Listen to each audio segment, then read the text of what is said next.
Do roll call, please. Mickelson? Here. Miller? Yes. Schreit? Yes. Burns? Yes. If you can stand and do the Pledge of Allegiance with us, please. I pledge allegiance To the flag of the United States of America and to the republic for which it stands, one nation, under God, indivisible, with liberty and justice for all. We will move on to item number 4, the oath of office for Mr. John Mickelson. Thank you, Mr. Mickelson. If you could please repeat after me.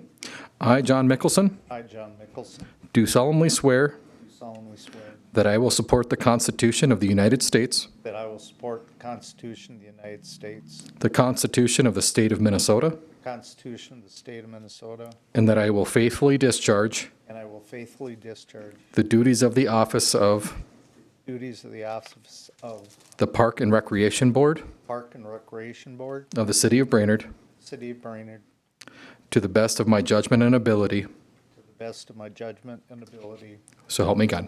so help me God. Congratulations, sir. Welcome officially, John. Welcome. All right, moving on to number 5. We will begin with the election of the president and vice president for 2026. We'll nominate Andrew Scheit as president. I have a nomination for Andrew. Do we need a second for that? Do we have a second for that? Mr. Chair. What you normally do is open it up for any nominations and then Yeah. take a vote on the nominations that you've received. Yeah, we don't do this very often. I would actually second that nomination for Andrew for president. Yeah. Any other nominations? Seeing none, we'll take a vote. All those in favor say aye. Aye. Aye. Opposed, same sign. Andrew, congratulations. Thank you. And vice president, do you want to take it over now, or do you want me to finish the vice president? Just let's keep rolling with you. Keep All right. Nominations, any nominations for vice president? Nominate Mr. Miller as vice president. Nair. A nomination for Mr. Miller as vice president? Is there a second? I'll second it. I have a nomination and a second for Mr. Miller. All those in favor say aye. Aye. Aye. Opposed, same sign.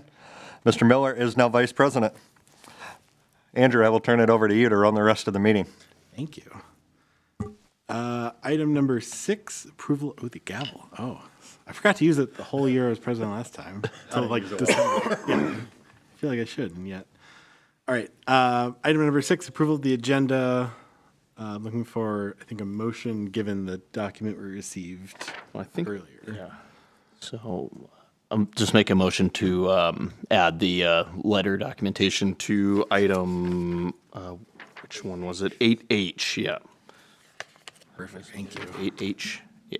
So just more information provided for agenda item 8H. I would second that. Excellent. Any further discussion on the agenda? Hearing none. All in favor say aye. Aye. Opposed, same sign. We have an agenda. Item number 7, the consent calendar. Notice to the public, all matters listed are considered routine by the board and will be enacted by one motion. There'll be no separate discussion of these items unless good cause is shown prior to the time the board votes on the motion to be adopted by roll call. I will make a motion to approve the consent calendar. I will second that. All right. Any discussion on the consent calendar? Hearing none. Please call the roll.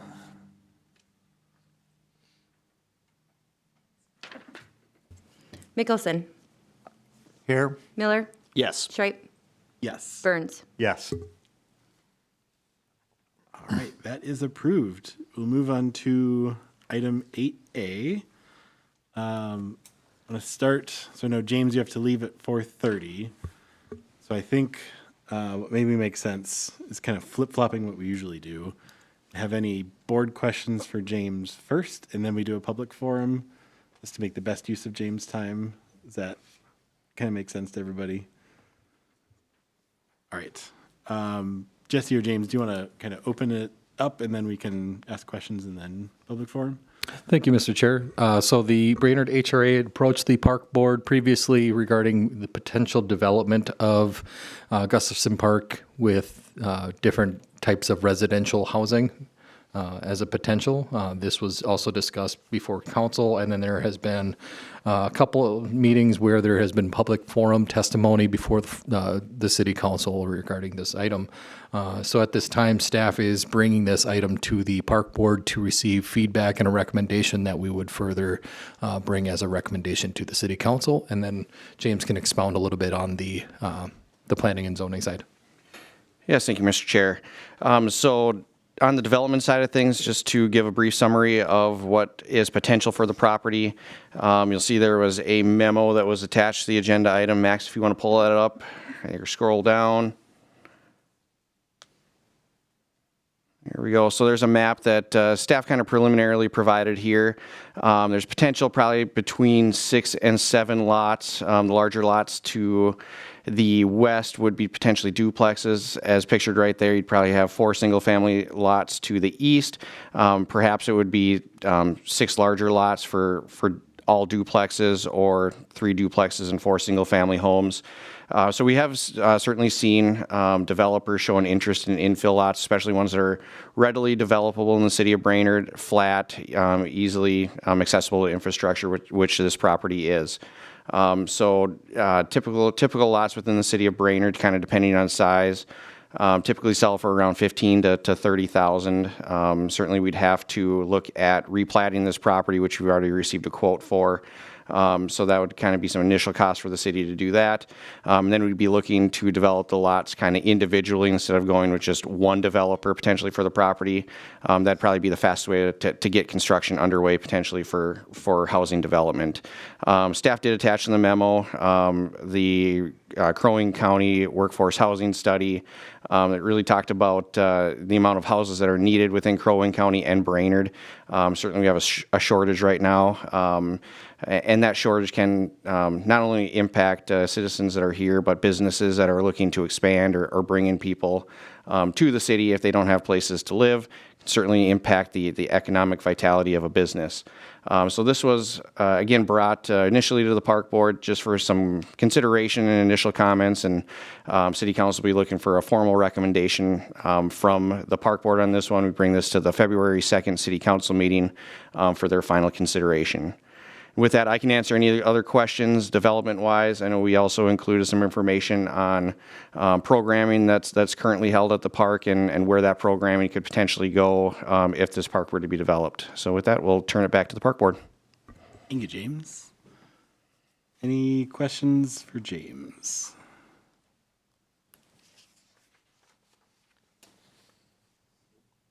I don't have any questions. You had everything laid out nicely in that memo. I appreciate that and all the information. Perfect. All right. I think let's do a public forum then. A couple notes. Ask you to keep your responses 3 to 5 minutes. And then just a note before we start, because I'm a charter nerd and don't expect everyone to read the city charter. So the park board only has authority over land that has been designated as a park. So Gustafson Park is not currently designated as a park. On March 6, 2023, the council voted not to designate Gustafson, along with a couple other parks, as parks. And so that has kind of been the nexus of all of this. So just with that background, I wanted to share that before you get started and kind of limit what we're able to do. But if you want to step up and say your name, your address, we'd love to hear your feedback. Logan Klish, 824 N Street Northeast, essentially straight to the west of the park. So I bought the house a couple years ago. I'm coming up on my 2nd year there. I bought it primarily because the park was right there. I looked at a lot of other homes that were right in the middle of town with nothing even near it. And I walked away because it wasn't going to be feasible. I now have a kid on the way, and I would be looking to move if this park gets developed out of the city of Brainerd and out of Brainerd city limits, because I think it would be disappointing to see that go as an asset. I see open land as an asset rather than a burden, regardless of because open land doesn't exist anymore. Based upon January 12th, when I last looked this up, there were 12 homes in Northeast Brainerd for sale. Now, why couldn't a developer come in, buy those homes, update them, renovate them, whatever, and turn those into rental units? The quality of the neighborhood, putting duplexes in a single-family neighborhood, that seems wrong to me. I don't believe we are a duplex or an apartment neighborhood. Like I said, if that's the case, I'll be looking to move elsewhere because I don't think that's right in any way, shape, or form. So if it comes down to budgeting, I know I had spoken at both city council meetings since I've heard about this. If it comes down to budgets of cutting the lawn, I'll do it on my own time. I won't charge nothing. I'll do it just to keep it a park because I hate to see open land go. Thank you. Thank you.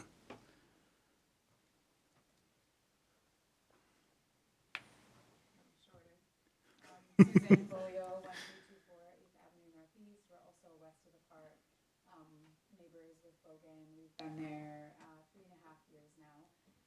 And my husband grew up in Northeast, not far from there, and he spent a big chunk of his childhood at that park, playing ball, playing with his friends, hanging out. And we do the same with our family. These are 4 of our 5 kids, and they came here, and hopefully some of them will speak today too, just to what the park means to them and how they use the park. We use it regularly as a family for t-ball, for frisbee, for flying kites, for soccer. When the kids have friends over, they go over there and play. And then the other thing, like, I recognize that housing, there are housing shortages all over the place, and I really encourage us to sort of like break out of the boxes. And I know you all don't necessarily make the decisions of like how the city ordinances go as far as like how houses can be built. But we have a dog and we walk often in Northeast, and there are, yes, a lot of homes for sale. And then there are also lots where there would be big enough where, like, if somebody wanted to put a tiny home there for an aging parent, for an adult child, for a little bit of rental income. I mean, there are lots of ways that we can think about housing differently in this city that maintains open space, like Logan said, because there isn't a lot of that anymore. We tend to just build it all up. And green space, open space is critical for kids and for our families. And also, we've also been talking about, and we've gotten some emails as well, like Northeast doesn't really have a community group yet, but we've been talking about what could that look like to begin to bring community together, and this is the perfect place to do it on the side of Northeast that we reside in. And so, again, recognizing there are challenges with housing, and let's get creative and think about other options besides gobbling up the last of the green space, because once it's gone, it doesn't come back. Thank you. Thank you.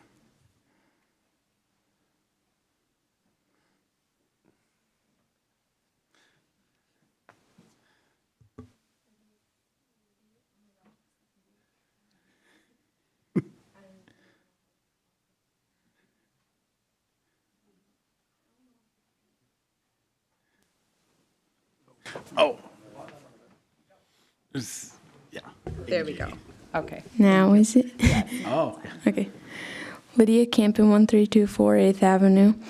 I remember playing a lot of games over there, like football, frisbee, and one of the times when I was throwing the football, there was like this, I don't even remember what it's called, but I like threw it, like kind of like threw it, and I was like really, really surprised that I could do that because my hand sometimes cannot be that strong, so I just threw it, went over. There's no way that I could run as fast as Dash. If you've seen The Incredibles, there's no way I can run as fast as him and just catch it. So it was like really, really fun playing a lot of games with my family, and that field can be an open space, but I don't think it should be for houses. I think it should just be for like people that want to like play over there and spend time with their family, maybe like even have like a picnic on like a really nice sunny day. So we should just keep that space like an empty park so people can like enjoy like fun, have memories with their family and all that. Thank you. Thank you. Anyone else? If I have comments about it, would you like me to step up to the podium, or should I stay up here on the dais? Nope, Yeah. go ahead and share. Okay. Yeah. So I lived in 824 N Street for the majority of my childhood. And we spoke about this, I think, even during our master planning. And so for me, like as a kid with two brothers and then the rest of the family as well, that open space was super important to us in the neighborhood. And I completely agree with Logan on a lot of these things. Like I can't support taking away green space like this, especially when you look across the system. We only have two places like this. Really, I mean, we have O'Brien Park, which is completely empty now, and Gustafson, which is just backstops and grass. So, and you're looking at the master planning as well. You know, we did a lot of work on this, and I think it really suits the neighborhood well. I mean, I understand that it's changed.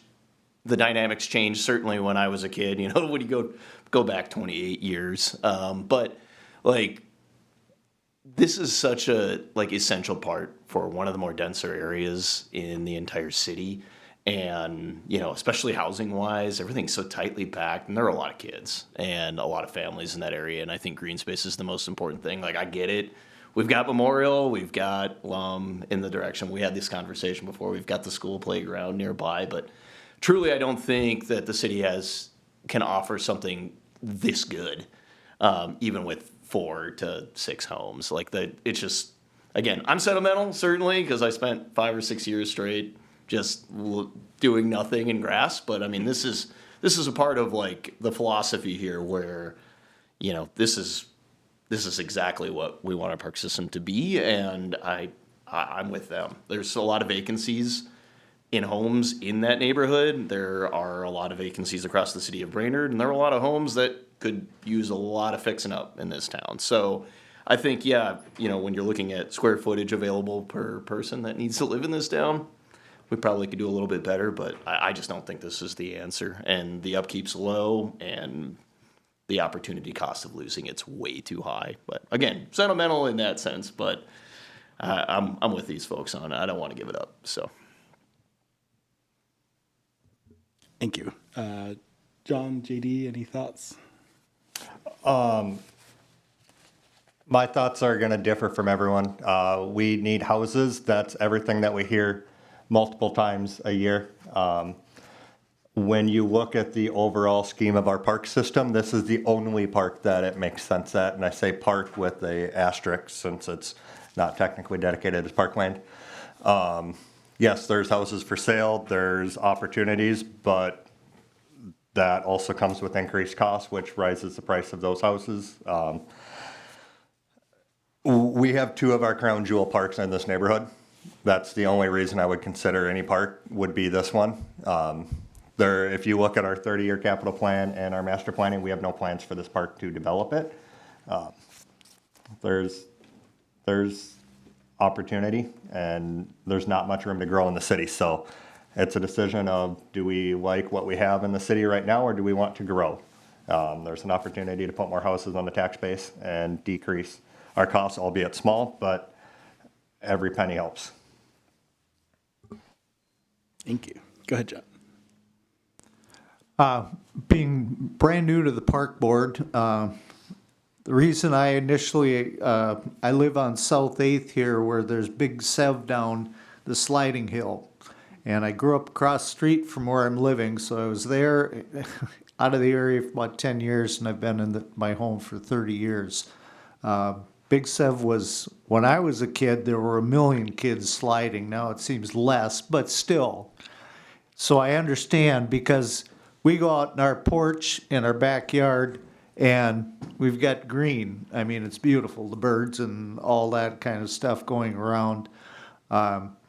So I understand that, you know, Bain Park sounded like a long ways away. It isn't, you know, and especially kids on bikes and stuff, but we did do a lot of stuff in this vacant open, you know, at most of the year, just sitting there. People do go and walk their dogs, and you see kids playing down there and stuff. That it's fun. I didn't know, I hadn't got up to speed on that this isn't officially park, that it's the way the city chose to, what do you say, 2023, is it?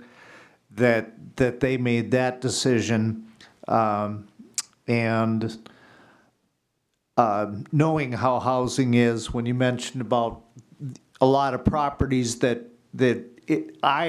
I love it seeing driving around any part of town where it's a house that's like mine, 65 years old, and people have done stuff, and then there's 120-year-old homes, and a lot of that going on. I think that's wonderful. It's nice to see. I drove through southeast Brainerd the other day, and it was like, wow, I hadn't seen that home the way it looks. So empathizing with the children and understanding, but being new to this, and this is great to get input and learn about it. I look forward to being a part of this opinion. I can understand what you're saying about green space and all that, so I'm just here learning, brand new, but it's neat to see you coming forward and being here to support your point on it. So I thank you for coming here, and I'll do my best to make when it's time to vote on what will be with this land. Thank you. Just a couple of thoughts from me. Living in Northeast, we took our dog to this park a lot. Loved it. It was, right, there's not a lot of sidewalks, and so having a green area we could go was really nice. You're not looking for cars behind you all the time, right? You're walking your dog. You feel the same way. So I've enjoyed having the park there. Just one thing, something you had mentioned, JD. When we were doing the master planning, we kind of intentionally didn't do anything for this park because it wasn't a park. So we said, we're not going to spend time doing a master plan if it's not ours to plan. So it's a little chicken and egg, right? Like, if we had a master plan, it'd be easier to say, here's the vision, but we didn't do that because it wasn't designated at the time. I guess kind of where I'm at is that as the park board, I like having parks, but it is not our decision to make. So, if we ask the council one way or the other, it's still up to the council what they decide. So I think we should endeavor to make a recommendation today, but ultimately it goes back to the city council, both Kelly Bevins as the president in 2023 and all the folks that voted for it, and then the council today that can decide something else. So that's where I'm at. Dave, do you have any? Yeah, I just want you guys to make a decision. So, because, and I know that's a tough one to make, but I think John, I think you asked me, like, why is this coming to you guys? It's procedural, right? The ultimate decision doesn't matter what you got. You've learned that before. It doesn't matter what you decide because you don't have that authority. However, it does send a message to them. So whatever that message is, if it's split, if it's we want to continue to have this be, or even to ask for it to be park, or dedicated as a park, or to say, continue forward. I think now is your opportunity to say what you want to say. And then that will go to the council, and the council will ultimately make their decision. But the reason it's here is because we need your input on how does the park board feel. The park board says, we've made a motion to say we'd like to see this continue to be park. That's going to weigh in towards the council's decision. So whatever it is, I would like you guys to make some kind of motion towards putting words back to the council so that they can move forward. Knowing that, would anyone like to propose a motion? Yeah, I'll make a motion to make the recommendation to retain this, or at least delegate this as park land and nix the development of housing on this plot.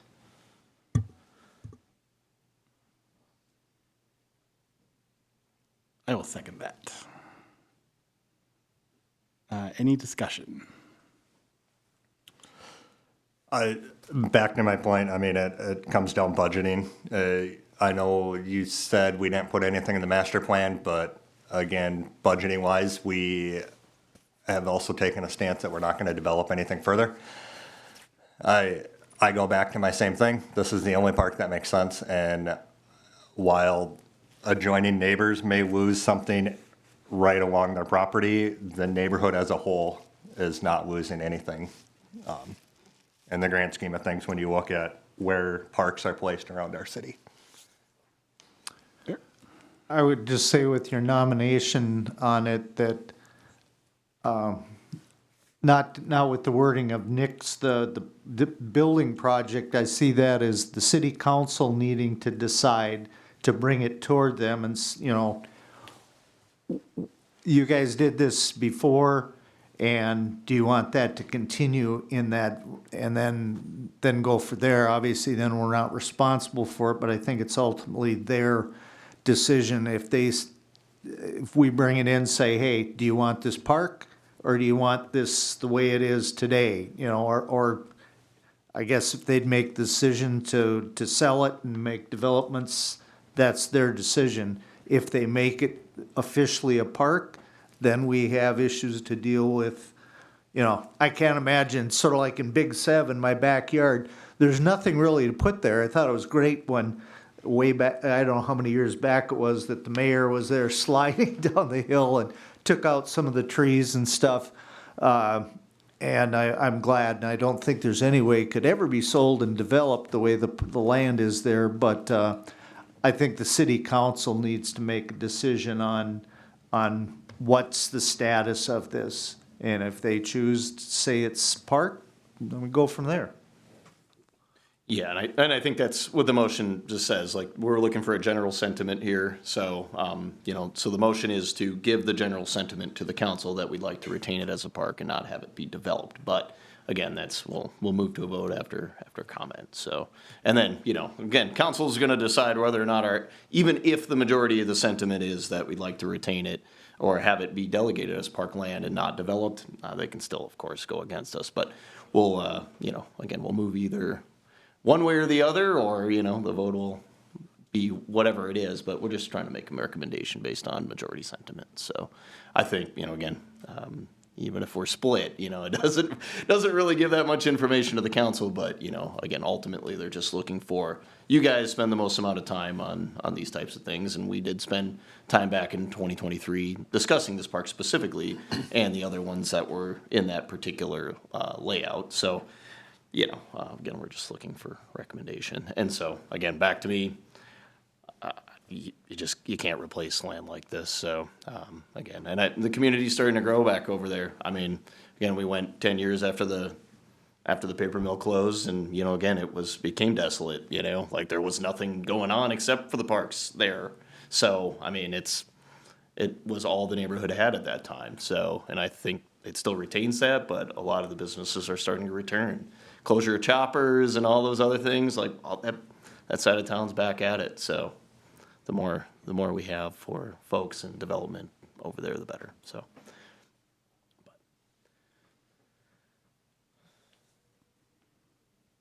Yeah, I think all I have to add is I appreciate the green space. I think, right, this is the cheapest possible park basically for us to have, right? If you take out the fences, I guess. But, you know, fences are... Yeah, the fences weren't even there when I was a kid. So Yeah. there were no backstops or signage to know that it was actually public land back then either. So we weren't sure if we were trampling on somebody's private property. So, but yeah. But like in terms of our maintenance costs, it is material, but compared to Lyman P. White, right, it's 2% of that. So if there's significant community input that they love this space, I'm not in a position to say we should get rid of it. So that's why I will be supporting the motion. No, significant community input is 1% of the community. I just want to say what significant is. Of the people we've heard from. Yeah. And again, I think to me, it ends up being the power of actually people taking initiative and putting together petitions like we have here and voicing their opinion, which a lot of that stuff goes unnoticed in a lot of the motions and initiatives that we take as not just a board, but as a city government. And so for anybody to step forward in general, I mean, it was the same when we quashed the pickleball courts, right? We had public outcry and we bent to about 20 people on a specific amenity inside of our park system. So if, 115 people from the neighborhood think that getting rid of this space is wrong, I'm more prone to believe that the neighborhood is more justified specifically because they live in that neighborhood. Whereas, I mean, we turned down the pickleball thing from a bunch of Baxter residents that came and voiced their opinion about our tennis courts. So this is one of those things where neighborhood residents have voiced their opinion strongly in one direction, and tough to ignore. Again, I have sentimental value here. I mean, I'm very much biased on keeping this green space because I've enjoyed it, but I think this, when we talk about a majority, this is significant in terms of public opinion, in my opinion. So, yeah, I do think this is in essence a majority, because you're not going to have a lot of folks speak out in one direction or another on most initiatives, and this is a big one. So, Can I ask one question of staff? James, refresh my memory. Have we had anybody say that they are in supportive of housing? Has everything been in opposition? From the public? Yeah, from the public. Yep, so I have not received a call in support of housing from the public. Okay, thank you.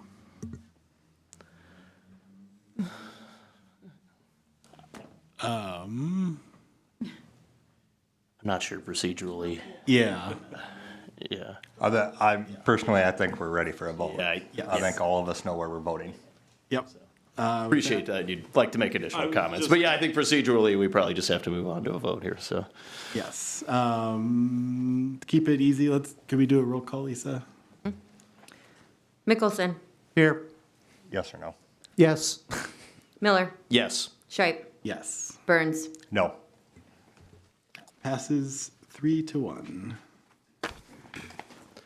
With that, we will move on to. Oh, also thank you everyone for attending. Yeah, for attending. I appreciate it. We love public feedback. As you could probably guess, not a ton of feedback at park board meetings, so we love input. With that, we'll move to item 8B, discussion on the BPU main lift station exterior facade, which I believe is Paul. Yes, thank you, Mr. President and members of the board. So as a courtesy to the park board, I wanted to bring the park board into some discussion related to a project that the utility is currently underway in design. We have a contract with Widseth and HR Green to complete final design for a replacement of the city's main lift station, which is located between Rotary Riverside Park and Kiwanis Park along East River Road. Final design and plans are currently being prepared with the reconstruction of the main lift station tentatively scheduled for 2027. Just as a note, the final plans need to be submitted to the MPCA by March 2026 for certification. We held a kickoff meeting for that design contract back in December. Staff and the consultant team reviewed the contract schedule deliverables and discussed some preliminary concepts related to the exterior facade of the building and the site layout. And as a courtesy, we decided to get some renderings or a rendering generated, which being Widseth is a part of our design team. They were the creators of the park board's design standards. And so you'll see in the rendering that's attached, the form and finish of the lift station building matches what the park board, I think, has decided upon for a standard moving forward. Really what I'm looking for tonight is, the building, where it'll be and where it fits in the site, and the operational characteristics of that building are in design right now, and that's really not a discussion point for the park board to consider, but I think we're looking for any general feedback or comments as to the exterior facade of the building. Based on where the budget's coming back, we're gonna try to incorporate as much of the park board design standards as we can in this building. But, obviously with the operational characteristics of the main lift station being the primary goal of this project, we wanna make sure that the operations, reliability, and operations are first and foremost, but we want to consider any feedback that the park board has related to the exterior facade of this building.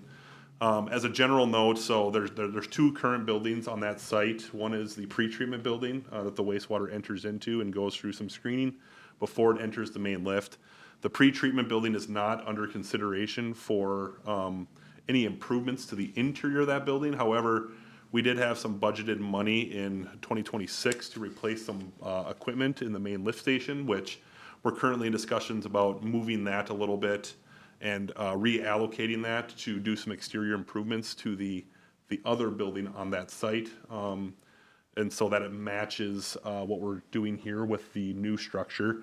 The cold storage building that's currently on that site, that will be demolished. And so there will be 3 buildings get turned into 2, and we're working with our consultant team on getting some exterior improvements to the one existing building that'll remain. And so you guys have this in front of you. Again, don't get focused in on the layout or the building footprint or the size, because that's all operational in nature. I'm just really curious about any feedback you guys have on the facade of the building. We haven't quite gotten down to the nitty gritty yet about if this is going to be like a CMU modular block building. We kind of showed you both options, right? The building might be all of the hardy board cement siding, or it might be more of the modular block. It really depends on the use of that building, the insulation requirements, and how we heat and cool this thing. So focus in on the exterior elements of this and provide any feedback, and I'll take that back to the design team to make sure we include that. Questions for Paul? I just appreciate the 2-sided rendering, so the potential, but again, I appreciate also that you taking the time to just look over the design standards. So I think both options will fit at the very least, aesthetically. So thank you. That was my thought exactly, that you used the design standards, and that makes that really easy. And that design actually does kind of fit into a typical park design, I think, just kind of how it's laid out. You know, if it does end up being like that, it looks like it fits in a park. My only thought is, whatever, I didn't know about the mix between the stone and the hardy board, so my thought was whatever's cheaper. They're both in the standard, so I don't care. That's might what it comes down to, but really it's the interior finishes and the insulation need. There's a wet well side of this building, and then there's the MCC side, which is mechanical equipment, and the electrical side. And so that'll all get kind of flushed out once we know the occupancy and what this building needs to serve from a heating and cooling standpoint. It looks beautiful. Thank you. No formal action needed, just any comments you guys have. Cool. Yeah, thank you for bringing this, Paul, and for just following the standards. I think love when it makes everybody's lives easier. Perfect. I believe you're also 8C then, Paul. Yeah, so this is a similar discussion point. So our current water treatment plant is located kind of in the same location as this main lift station. We are in the process. We got a special appropriation from the legislature back in 2023 to construct a water reclaim tank. I'll nerd out a little bit on this and just hear me out here, but a reclaim tank, we have a large amount of water that we use to backwash our filters at our water treatment plant, which, typically the water will filter through one direction. We go through and we backwash that water. Right now, that water, it gets wasted into the seepage basin in Rotary Park.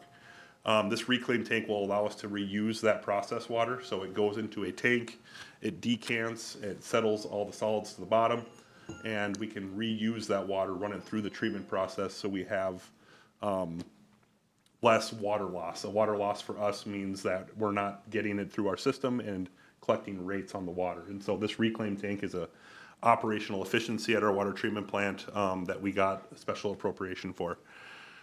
The original project, we went through a typical design bid build process where we had an engineer design the plans, go out to bids for it. The bids came back substantially higher than what we had originally anticipated. And the project had more scope in it to begin with. It was both a backwash and a reclaim portion. Since that time, we've changed our project approach to go to a construction manager at risk design approach, which means we hire a contractor and an engineer to work collaboratively to value engineer this project down to meet our budget goals.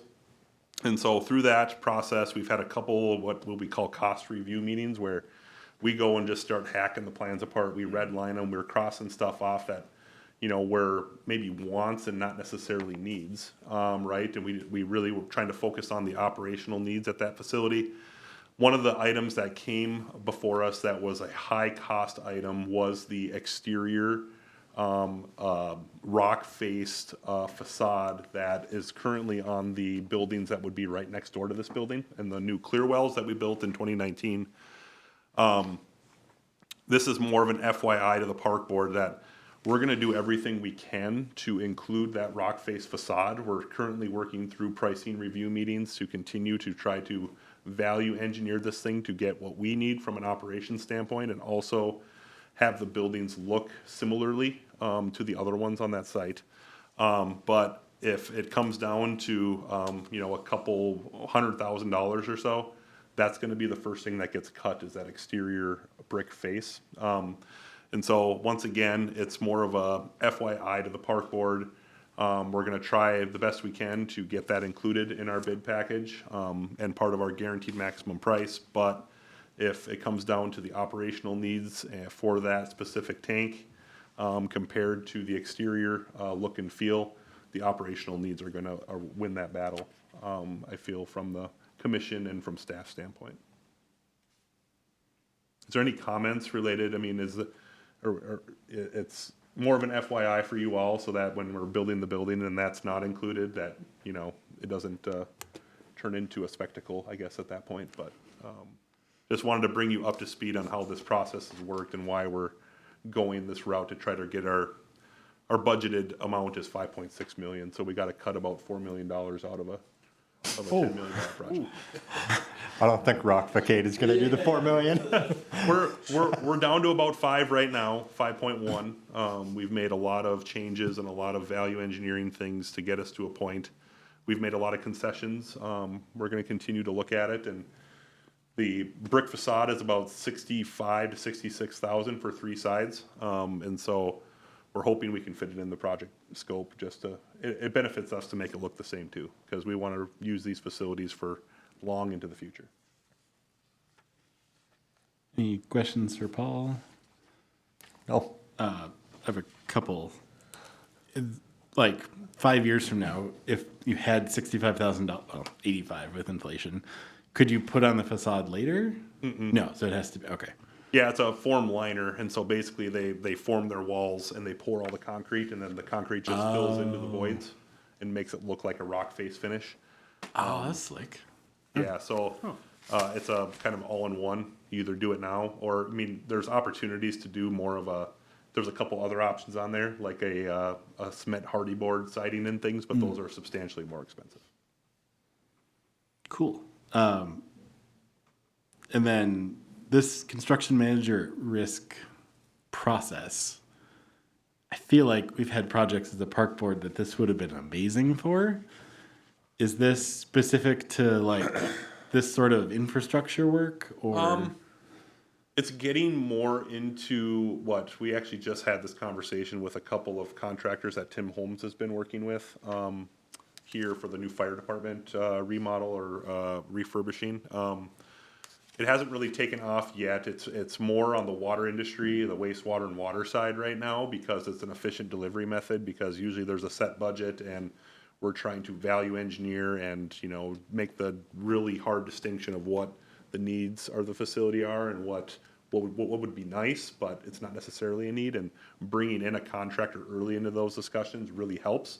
It is recently legislatively authorized for cities to use this method. It's a lot like, you'll hear a lot about the Gordian method, which is something that Sourcewell has taken on with Gordian to kind of maneuver around the competitive bidding process by bringing contractors on early. This is a very similar methodology. There's a lot of things you have to do to be able to meet competitive bid law still. But it is a valuable tool that we use on the utility side, and even more contractors are getting used to it, like the High-Techs and the Norsons of the world that use this delivery method, because it brings the owner, the architect, and the contractor into the same room and design the plans together, and always have cost review meetings and ensuring that the budget's being met, the owner's getting what they need, And the contractor knows the plans inside and out because they've been a part of the development process. So it is a delivery method. It's becoming more of a thing. I think the water industry has been kind of leading the charge on that. Cool. I just looking back at like Lyman P. White. I mean, Jesse had to come to us probably 3 meetings in a row about like amphitheater seat or step lights. And it's like if we could have just figured that out before in the design process and said, here's a cheaper option or a more reliable option, we could have saved some heartache. Or right, they made like 85 pours or something, and that was So just We've found the process really valuable. We have Rice Lake Construction Group as our CMAR. They're a very well-known industry contractor in the water world. Just having them in the same room, actively real-time pricing things out for us. What about this idea? Oh, that'll be a deduct of $50,000 on our price. That real-time feedback is so valuable. yeah, it's awesome. Cool. Thank you. Sorry, not super related. That was the most interesting part to me because that's a tank of water, you know. Cool. Any other? This is just FYI, so I think we need a motion. Let's move on to 8D, which I think is still you, Paul, with the engineering and the service. Yeah, this is the last one for me today. So this has been in front of the city council. They allowed staff to bring this forward to both the Public Utilities Commission and the Park Board, as this type of process would impact both what the Park Board is doing and what the Public Utilities Commission is doing.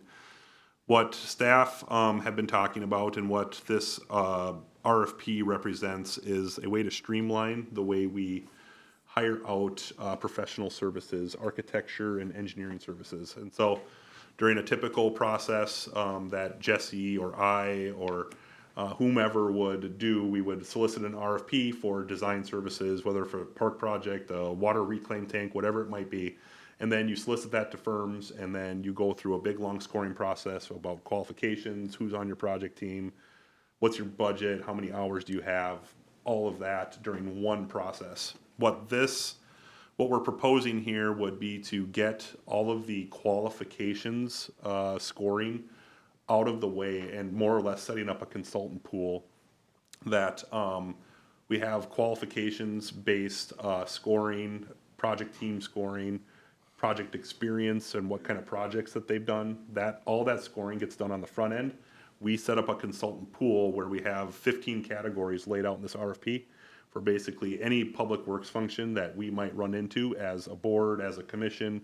And it gets once the pool is set up, as a board or as staff, we simply go to these consultants within that pool category. To say it's Parks Master Planning, we have 3 consultants in that pool category. We can either solicit a mini RFP, which is a much simpler, quick process where we just lay out scope and they just give us the fee. And then we're basically at the point where we can take it on a 100% cost basis. Rather than scoring out qualifications. We already know that the consultant has done this type of work before. We know who your project team is. We know your previous project experience. We've checked your references. Everything checks out. There's a reason why you're in that pool category. We're really just looking at ways to streamline our procurement process when it comes to professional services. It also kind of turns the tables a little bit on the consultant world. Right now, when we approve a consultant contract, we typically have the consultants prepare their professional services agreement. That gets sent to city staff. We have city attorney review it. We provide comments back to the consultant, and then we come to an agreement on the contract terms.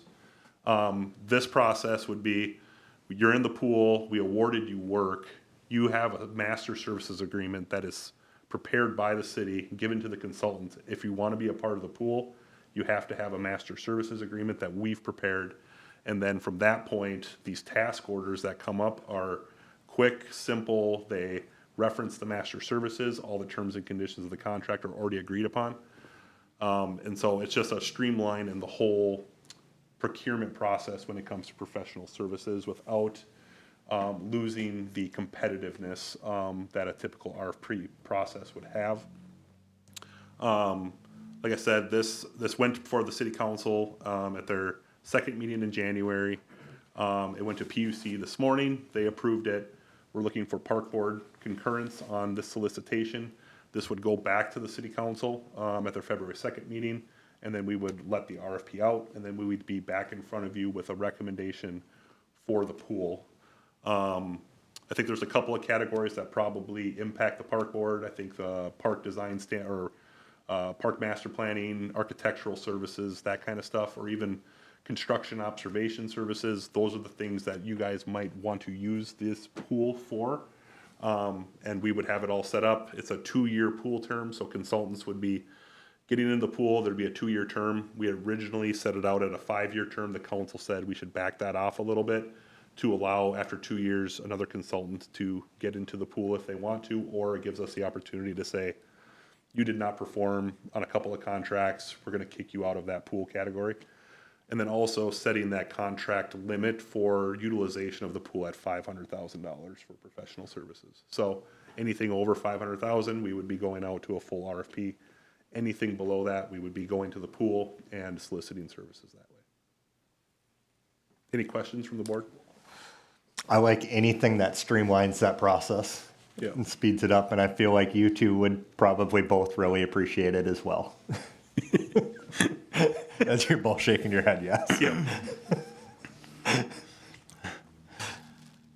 Anything from John's?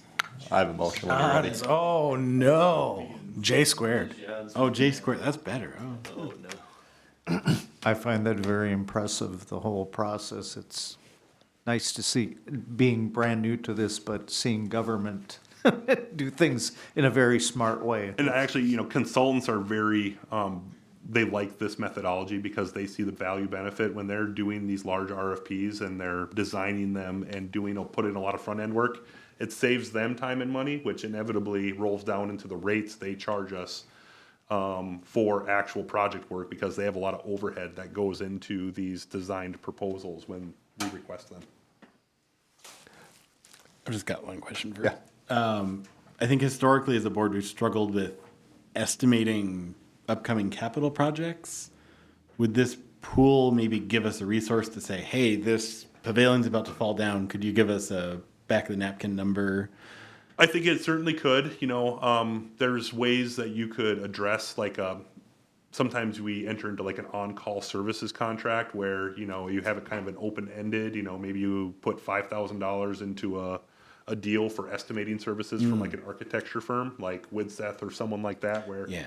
they would be on call if the board has an upcoming capital project. You would go to that on-call contract and say, Widseth, we need some real quick numbers on what it would take to refurbish this building to the design standards. Can you give us that quick estimate to help us out in our budgeting?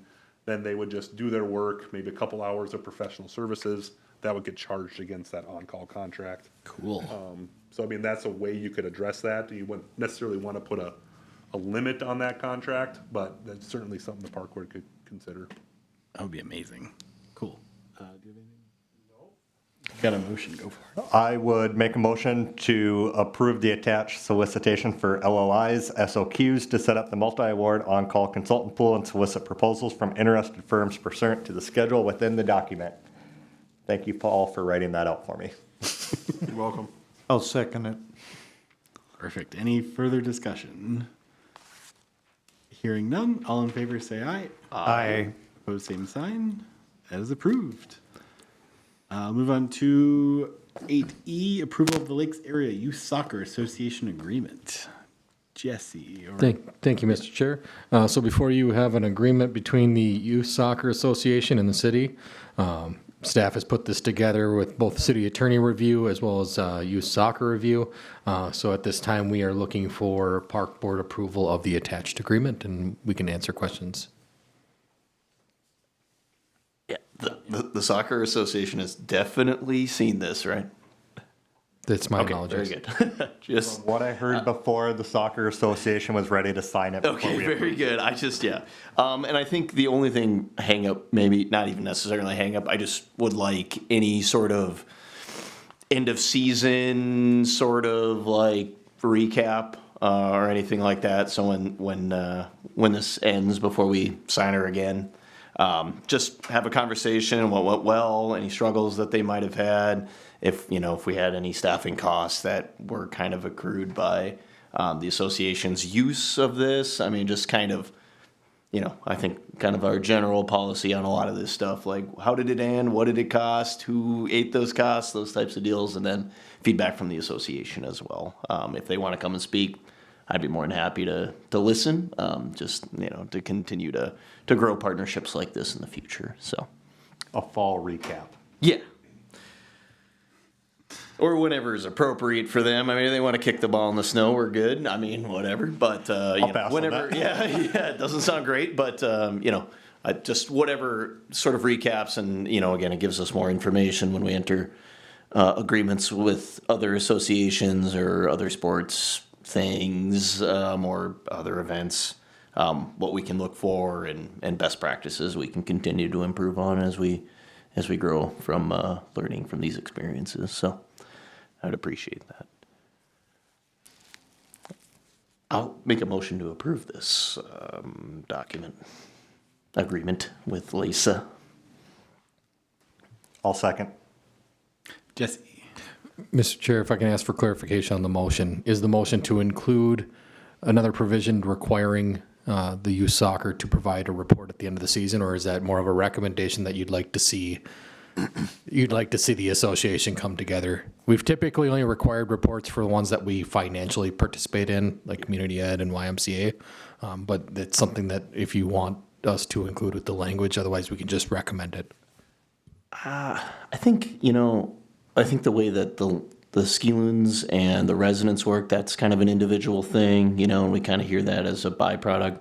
So I think in this particular instance, it can probably just be a staff report, not necessarily something formal. And again, if Lisa wants to come in and speak to that success, I'd be happy to have them on the agenda, or any association. Same with Corey, I think that's kind of the direction I'd like to take. Nothing formal.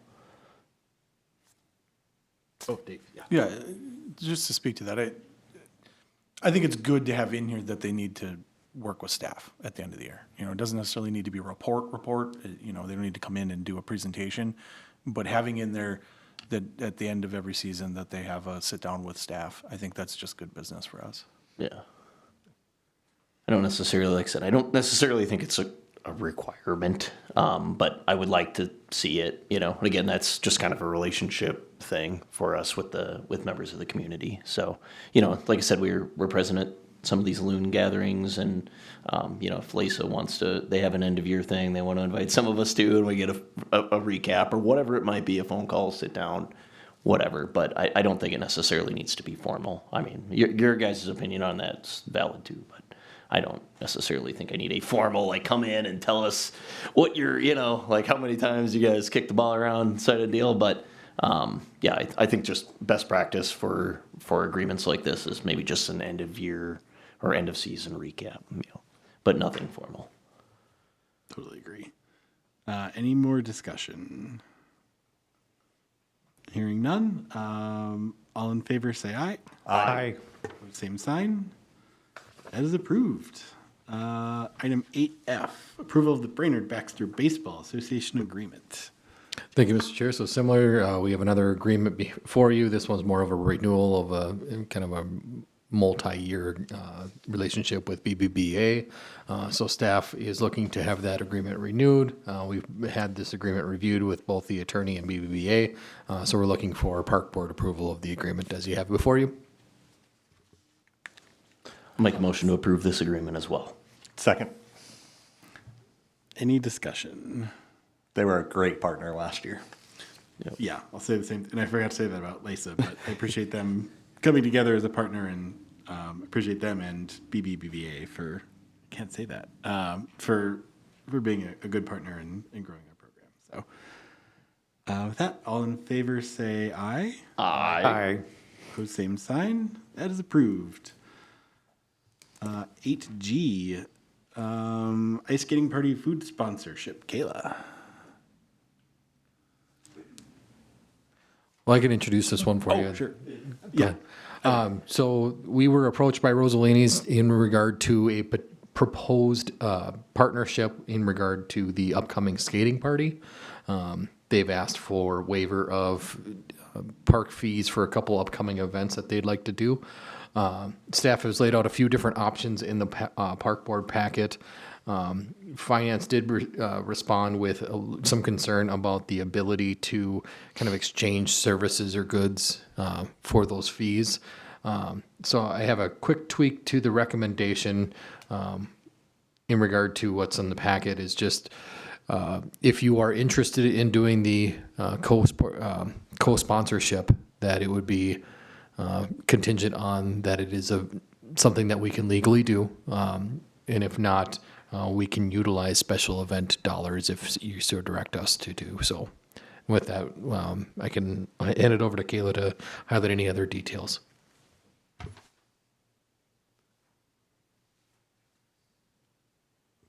So I think you basically covered everything on that.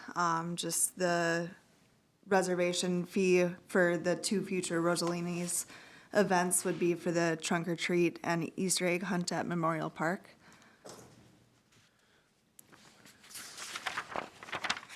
Any thoughts, questions for staff?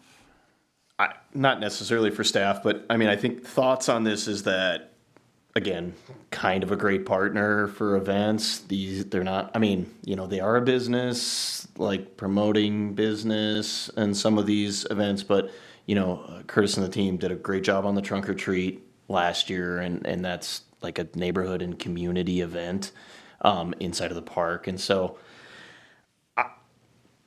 it feels like an in-kind, like a, you know, this for that. And I mean, I'm not necessarily opposed because there is a monetary value attached to the pizzas if we can make it work. I mean, they've been a great partner in the concession stand as well. So as far as I'm concerned, they've been a great partner. And so if we can find a way to make this work and have those fees waived and allow their great events to continue, I think I would like to move forward and make sure our partners are taken care of. So If you're ready for motion, I think I have a wording for it. Sure. I would make a motion to approve the co-sponsorship agreement with Rosalini's. And as long as legality-wise, we are able to do that. If we are not able to do that legality-wise, I make a motion that we take that money out of the special event funds to purchase the pizza outright. The event is close, so we just need to make that decision. sure. Yeah, I'll second that motion. Any discussion? All I would add is if we're not able to do this, I think I would like to maybe get feedback from Joe or whoever about what maybe in the future we could do when someone wants to do an in-kind thing. I appreciate, Kayla, you building these relationships in the community, and I suspect we'll have more of these things come up. And so if we have a playbook that's attorney approved in the future, if this doesn't work, then that would be good. But cross that bridge when we get to it. We can highlight that in an upcoming staff report. Oh, cool. All right. Yeah, this is an interesting one. So I've never really thought about this. So yeah, I do think legality is going to be the big issue, making sure this is something we can do. There's potential for people in the public to question this, because it is kind of one of those, you know, let me be involved and then I can get something for free type of thing. But if it's well defined, I think would be the biggest thing. It's like, what is the sponsorship? What was received from the city in terms of pizzas, right? What was the cost of that? If it's a waived invoice or whatever it is, just making sure that on the legal end of things, we have our ducks in a row. Because it is, you don't want it to be willy-nilly. Oh, things were given and things were given. You know, it's never a good idea for government. So make sure, one, it's legal, then two, that we have a well documented, you know, this is what this was and this is exactly what it costs to do this. So, and then I would be fine with it. All right. Any further discussion? All right. All in favor, say aye. Aye. Aye. Opposed, same sign. As approved. Item 8H. That's how you know this is a banger of a meeting. Discussion of the community education agreement letter and then document that we added at the start. This Jesse? Thank you, Mr. Chair. So staff had been working with Community Ed on development of the agreement that's in here. recently we did receive a letter from Anne Marie in mid-January that expressed a few different concerns regarding the proposed agreement. So at this time, staff's kind of looking for direction from the park board, how you'd like to address some of the comments that were included in the letter. A few different options are listed there. I don't necessarily going to list them out for you, but just looking really for direction from the park board on how they'd like us to take next steps with community ed. Obviously, there is some time sensitivity as they're going to be publishing activities here shortly for the summer. So we do want to make sure that we get good, clear direction so we can approach the community ed group appropriately. Thank you. Max, would you be able to pull up? Thank you. So we got this from, I haven't had a chance to read it. Do you have thoughts? Yeah. Me or Dave could. Ann had sent that to, she sent it to Dave, tried to send it to me, but had my email wrong. And this is, her idea is to add this as an addendum to last year's agreement that we had. As I read over this, it does still miss a little bit of the substance of what we were looking for. If any sport or activity does not happen, what are the alternatives? I do believe that we're on the right path with her, and I think one more discussion with her probably will solve what we're looking for.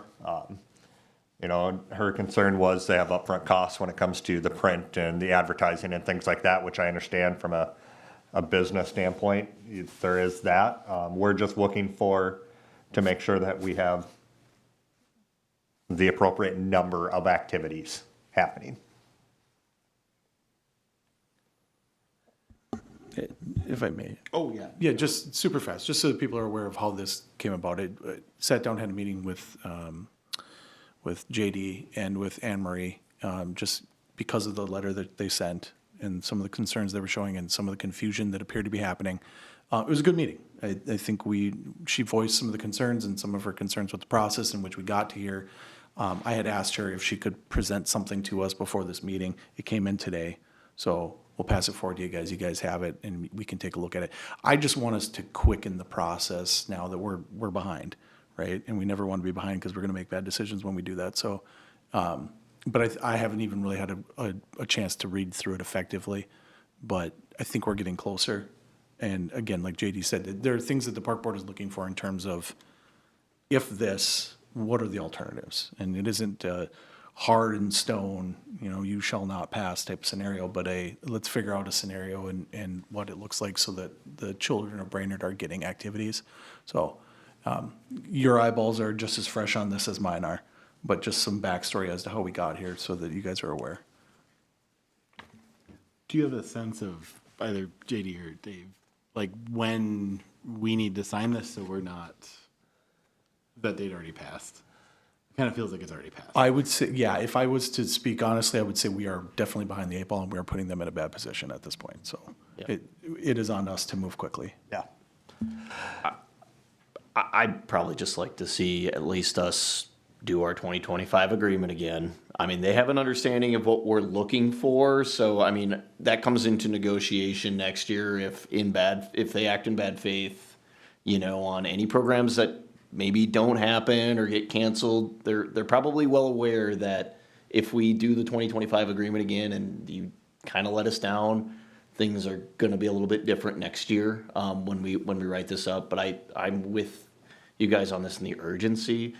I'm willing to sign the 2025 agreement again and just do that agreement once more, the way it was written and the way that we've historically done it. But again, community ed has our understanding and skimming the addendum, they have an understanding of what we're looking for and what we're trying to accomplish with a change in contract. So, again, moving into next year when we actually have something a little bit more fleshed out and, what we're trying to individually accomplish with community education, we can come to a better understanding. But I certainly don't want any of these programs or their marketing or any of those pushes to be delayed, because if they are, then we're going to have less people inside of these programs than we did last year. So I'm more on the side of let's give them the historically same agreement that we have in the past. And then with, the understanding that, we don't necessarily need to add the addendums, but hey, you guys get it. Let's, we're trying to be collaborative and, let's hold ourselves to a higher standard this year. And then we'll come back, and get something a little bit more, like actually meet and have a conversation about this and develop it through 2026. So, and I mean, because again, we don't want to make any quick decisions, especially on the addendum, but we probably can't wait until next meeting to approve a contract and get them rolling and have some guarantees for them. So, I'm more inclined to just to sign the previous agreement and work through this throughout the 2026 year. One thing that Ann did mention was she would be open to a liaison, so there was a good form of communication between the two, and I think that's really, it was a communication breakdown last year. And then knowing, hey, where are things at, we would know ahead of time. If we're struggling, maybe we can help promote it on the city Facebook page that, hey, we're looking for softball players for this, we have these opportunities for kids to be out and active and involved. So just consistent feedback would be good, and if we designate a staff person for that, or I would be willing to be the one that communicates with her on a regular basis of it, I think that'll help a lot as well. Yeah, just to clarify those statements, in our discussion, part of the issue that we've had is, Kara's no longer with us, but one of the concerns Kara had last year was why aren't we being made aware that these issues are arising? And part of that is just, again, here we are at our ivory tower, come present to us. And so maybe just removing some of those barriers and saying, hey, we need more of an open dialogue here. If you need to talk directly to a park board, maybe we do have a liaison that they can talk to, and then that liaison can say, look, I'm hearing positive things. That it isn't necessarily removing it from staff thing, it's just then the questions aren't coming from the board as to why did we not hear any of this stuff. So maybe that is just a phone call or a text message from time to time just to figure out that type of stuff. So, but I felt the conversation we had was very good. My concern with last year's contract is just making sure, because I don't even remember last year. Do we have last year's contract? There was a couple of things in last year's contract that didn't get done either. So, I mean, I'm fine with agreeing to that, but then, like logos on the shirts. If we're going to agree to last year's agreement, I would like last year's agreement to be agreed upon. So I'm with you, and there was some feedback on the logo specifically in the letter and things. And like I said, I think when we haven't been able to, I think, really dissect that and have serious conversations about that. So I mean, like I said, I'd love to have the logos on there, and I understand they're a multi-city organization, but I understand also the strain of what that looks like for, I understand agreements for those. So Well, again, we'll approve the previous. I'm willing to approve the previous agreement, but we got to follow the previous agreement. We've got to do it. So that's my expectation. Like, hey, we're gonna get it done, and we'll figure it out next year. But we still, again, this is where we're at because we haven't followed the agreements that we set forth, or there were some gray areas in our previous agreements that maybe aren't exactly ideal, and we're trying to plug some of those holes. And so again, I think from a community education standpoint, like, hey, this is what we're expecting from you, and I understand the contract could maybe apart from logos, some of those things, some of the language from the agreement could be interpreted a different way, but these are the expectations that the program's run, or there is a substitute to the program, or we don't pay for it, or it's allocated in some other way to help that program. So, whatever the solution is, but we're allocating money to these folks to run these programs. And if that doesn't happen, what's the solution here? Because we paid you for it. So in some way, shape, or form, regardless of the dollar amount or tangible dollar amount you can put to a specific program, we did pay for it. So I think, like I said, I'm still willing to just do it again, but deal's a deal. So Yeah, just with the discussion, I think this thing that weirdly stands out is and thank you, Kayla, whoever, Lisa put last year's contract in here, and it has the note from her that logos will be possible in the future. I'm not going to like die on this hill, but I think it's frustrating that was kind of the assurance we got about a year ago. And then it's like, oh, turns out not possible. I don't know if we have the leverage because we are in a bad spot at this point. So I kind of feel like we just have to remove that for this year. And I think if Joe is on board with the amendment, like that is at least working in a direction that gives us some progress.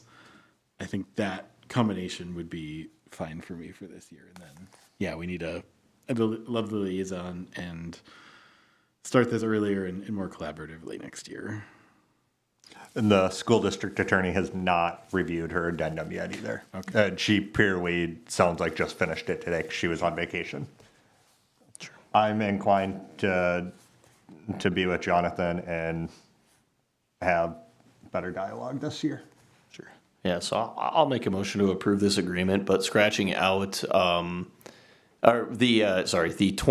utilizing the 2025 agreement, scratching out logo requirements for this year, and then establishing at least a board member liaison to community education that can reach out to us with any sort of turbulence or any, again, positive feedback. Again, that person could be staff if they'd like to be, but someone within this department or board, so that we have a constant stream of dialogue.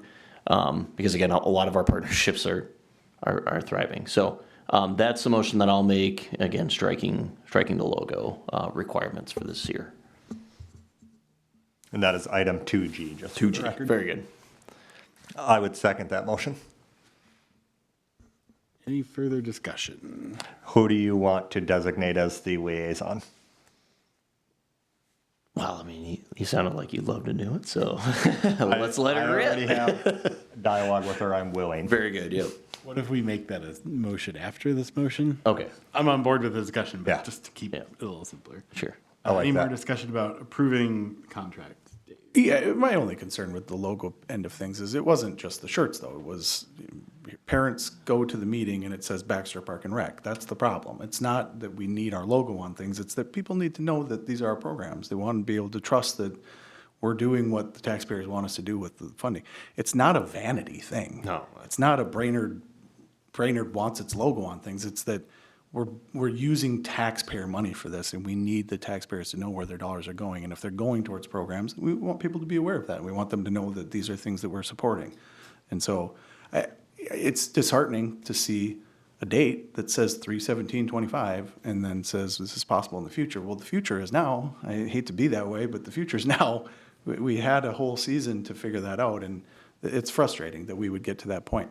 But again, I'm not going to die on a sword about logos, right? It's not about logos. It's about getting kids out in the fields doing activities. But at the same time, this is Brainerd taxpayer money that is being spent to have kids participating in sports. The whole goal of this was to get Brainerd kids out into sports. We're not just throwing money out the wind and hoping that it sticks. We want these kids to have activities. And so we need to have a partnership that agrees to those types of things as well. Thank you. Any further discussion on the contract motion? Hearing none, all in favor say aye. Aye. Opposed, same sign. Contract is approved. Entertain a second motion about a liaison to community ed. Yeah, I'll make a motion to establish a board liaison to community education to discuss any potential required marketing materials or recommendations on marketing materials, any turbulence or any problems with the allotted programs or anything pertaining to the agreement. I'll second. Did you actually say it was JD? Oh, I mean, I guess I don't know if that motion needs to include, but we'll have JD do the work then. For this year. Yeah, for 2026. Perfect. And that's okay with you, John, as the seconder? Yes. Perfect. I'm sure it didn't include his name. Yeah, leave the Johns out of it. Any further discussion? Hearing none, all in favor say aye. Aye. Opposed, same sign. All right. that is all of our new business. With that, we'll move on to item 9A, youth tournament staffing and fee structure, which probably some combination of Jesse and JD, I'm guessing. I can introduce it and JD can fill in for sure. This is kind of a follow-up from the workshop, some discussion on, well, for this item, it'd be the youth tournament fees. Obviously, there's charges that we apply to different tournaments that are held. A lot of that is for staff time. So there's a handful of options that were included in the packet and that were discussed at the workshop. Staff included a recommendation here of $150 per tournament per park, with that option to request field maintenance at staff cost, as well as a damage deposit at $100. And I'll open it up to questions. And again, obviously JD was involved in those conversations as well. So. Cool. Yes, I said to leave the workshop early, so. It looks like what we discussed at the workshop. Cool. I would make a motion to approve $150 per tournament per park with an option to request field maintenance services at actual staff cost plus a damage deposit of $100. Yeah, I'll second that, yeah. Any further discussion? Hearing none, all in favor say aye. Aye. Opposed, same sign. And that, I think, nicely leads into 9B, which is going to be the same thing. Thank you, Mr. Chair. I'll just say it's a carbon copy, so the same recommendation. I'll make a motion to approve the adult tournament staffing and fee structure of $150 per tournament per park, with the option to request maintenance staff at cost and a damage deposit of $100. Second. Any discussion? Hearing none. Oh, Dave. Oh, I think there needs to be a requirement. I know, he's sneaking on you over There there. needs to be a requirement that these adults are having fun. Because Oh, we've my. heard this in the past with these adults and their You know sports, that's where impossible. they're not having fun. They're not out there enjoying themselves. So we got to make sure that if they're gonna do this, you must have fun. Impossible. How's it but- emotional damage? Yeah. Too sweaty with the rec sport. All right. All in favor say aye. Aye. Opposed, same sign. That is approved. All right, got through that. Item 10 is the public forum. It's the time for citizens to bring matters not on the agenda to the attention of the board. Time limits may be imposed. We will open the public forum at 5:22. Anyone online, Max? Not shocked. Anyone here want to speak? Good, cool. All right. We will close the public forum at 5:23. I just hate when it's the same time. It makes us. That was the hardest thing to do, is wait for those seconds to go. I saw it when I started it. Yeah, okay. All right. Item 11A, staff reports. I just want to give some details on the ice skating party coming up. It'll be February 7th from 1 to 4 at Memorial Park. There will be skating, games, music, cookies, hot cocoa, and some coloring sheets. And our sponsors are the Salvation Army, Rosalini's Pizza, Caribou Coffee, Super One Foods, and Naughty Pine. Awesome. Looks like it's going to be great. Any questions for Kayla on that? Just reiterating again, thank you and good work on growing our partners and sponsors and people wanting to be involved with the park system. All right, so that's, any other staff reports, or should we do the hockey rink temperatures?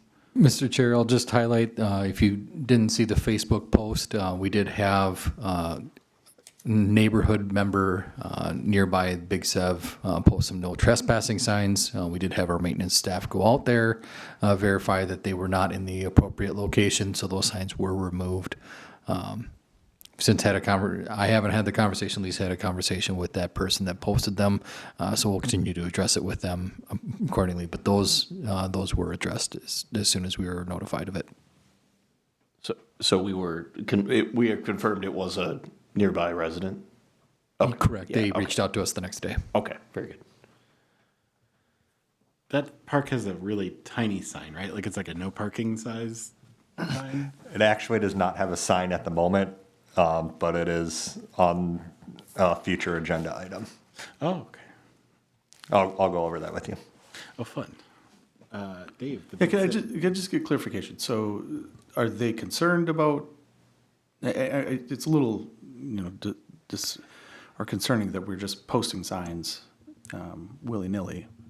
I didn't have the conversation with her. My understanding from my conversation with Lisa, it was there was some confusion on where the property was. So we'll clarify that as needed, but also that there was concern about people kind of walking through that area, tenting in that area. And obviously, if there's trespassing issues, that's something that our police department needs to be made aware of so that they can help address it. So if that's what their concern is, we'll definitely go that route. But there's obviously a property line piece that if you want to put it on your property line, we want to make sure you know where the property line is. Tenting, obviously, a concern. Yeah, I thought I saw it between two houses, like where their steps go down in their backyard. I mean, I'm not accurate on that, but yeah, and then future item on the signage, when they, way back with Bonnie Cumberland, it was 2008, I pushed on her that I thought there should be something saying Hitch Wayne, and I won't babble on with it's a little boy that was killed right in front of our house, where it came up with the naming of the park, and there was the leader of whatever it was called, community activities of Bud Schmidt. He was a teacher and a coach here forever. He got a little association so that they pushed for that what Big Sev would be used as. So when the construction was done there on 7th Street, the sign and that big whatever you call it, car stop aluminum thing, that went away. And I assumed, because after that was all done, I thought, oh, I wonder if the sign's still there. And also on the south side, that one is gone. So, and I don't know if it would be up on the 7th, on the South 7th there, that the house, the blue house in the corner, because I know it, where that property line is and where kids are sliding. I don't know if that's clear to the property owners or et cetera on that, but I think if that was a mistake, I don't think anyone was intending to restrict them from the park. But I guess I know at one time, and I don't think it's there was a sign that was put up where it's the walkway from South 8th, but it's really not clear if you're just on the street where Big Sev is. I mean, I could see other people coming there on that side, and it's like, well, it's just a trail off to what? But again, future agenda item, and I think it was just a mistake by the individuals that put up the no trespassing sign. I hope. Does the sled garage have a sign on it? It says Big Sev at Hitchwain on the sled garage. Okay. It's still a wonderful device. What a great thing that was brought to us by that city council that we have. Would thank them so much for those, and for a mayor for continuing to put sleds in there every year. What a guy. I do think it's a great opportunity for us though to take a look at this from a city side, not necessarily from the park side. Let's take a look, make sure we know where our property lines are, make sure that they're good, they're well delineated so that there are no concerns moving forward. And then two, I think you're absolutely right. The entrances and whatnot there could take some tweaking. We could do that from a city side as well, just to make sure that everybody's aware of where people should be. But I do have one concern though, because I did see a Facebook comment that said, hey, we should put that light back up there. And I remember there was a certain mayor that asked for a light to get put back up there. And I remember that a certain BPU commission said we would put a light back up in there. And I think that was about 4 years ago. So I'd like to remind everyone involved that the people still are demanding lights. And we have approved them, so we should probably do that, so. That new one on South Street, where South 7th there, that one's really bright. It's nice. I can see it in my kitchen very well. But I'm pretty sure the BPU did say they wanted to put a light back in there, so we should probably do that and just clean that park up. It could be an opportunity for us to look at some brush and stuff as well and just make sure that that park is. And it's fun to slide at night. I did that a lot. Not now. Cool. All right. No motion needed, I don't think. So we'll go 11C, the hockey rink temperatures.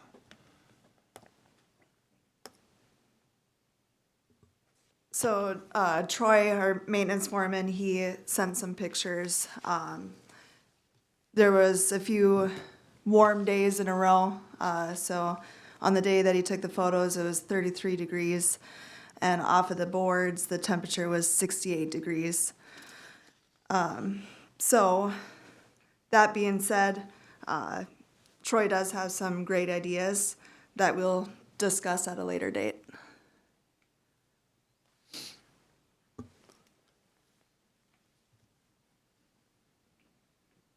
Cool. All right. Thank you. We've got the rink attendance. I don't know if there's anything to cover other than spreadsheet. Awesome. Thank you for accumulating that info. Again, kind of all part of that. Throw that into Gemini and take the numbers down. We can count tallies. Yeah. And then 11E, I think that was informational. Jesse, Kayla, Lisa. It seems really cool. I wanted to make it down there to see the giant thing burning. All right. With that, we'll go on to board member reports. Yeah, I think the only thing for me was I just appreciate all the updates on the warming house. Obviously, we've, on social media, because, not knowing when it was going to be open or closed and like the harsh climates, like, hey, yeah, it's cold out, but maybe our rinks will be open. I don't know. So I just appreciate because it's really the only thing that is time sensitive, I guess, in the parks right now. So I really appreciate it. And then, you could throw that into, I mocked up a few things, but if you want to throw it into Google Gemini to have it generate an image that's a little bit more eye-catching. I scrolled past it a couple of times just because it is just text, but maybe there is a format or a template that you can throw that into and maybe generate via AI. So I don't quite know, but I had a few mock-ups. AI's gotten pretty good, as Dave and I discussed on. I know Dunmire's uses theirs for just to spit out schedules constantly. That's all AI. So I'm pretty sure you can slap one of those together if, it's a little more eye-catching. But I appreciate that you're putting those closures together. So. Anything for you, John? No. JD? I have no report this month. All I've got, I think, with our goal as the park board is people in our parks. With the news yesterday, I see an entity that is anonymous and not really accountable to anyone, and throughout the state has violated folks' rights, and I think that runs counter to us wanting people in our parks, as if you don't feel safe because ICE is here. I think that's unfortunate, so I would invite them to leave Brainerd and leave the state. That, for a motion to adjourn. So moved. Seconded. All in favor say aye. Aye. Aye. Opposed, same sign. We are adjourned.